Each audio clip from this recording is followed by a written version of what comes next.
శ్రీరామనవమి వేడుకల సందర్భంగా రామజన్మభూమి అయోధ్య నగరి సర్వాంగ సుందరంగా ముస్తాబవుతుంది.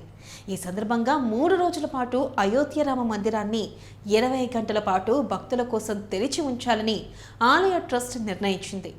బాలరాముడి ప్రాణప్రతిష్ఠ అనంతరం తొలి శ్రీరామనవమి కావడంతో అధికారులు పెద్ద ఎత్తున ఏర్పాట్లు చేస్తున్నారు.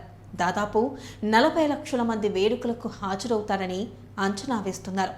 భక్తుల రద్దీని దృష్టిలో ఉంచుకొని శ్రీరామ మందిర్ ఆలయ ట్రస్ట్ 7 వరుసల్లో భక్తులను దర్శనానికి అనుమతించాలని నిర్ణయించింది.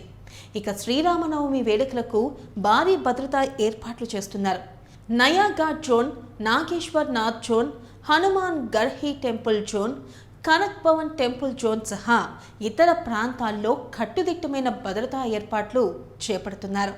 భక్తుల సౌకర్యార్థం 24 గంటల పాటు పనిచేసే విధంగా కంట్రోల్ రూమ్ను ఏర్పాటు చేశారు. 3 షిఫ్టుల్లో అధికారులను నియమించనున్నారు. రామజన్మభూమి మార్గంలో అదనంగా 80 సీసీ కెమెరాలు, 50 చోట్ల వాటర్ కూలర్లను సైతం ఏర్పాటు చేస్తున్నారు.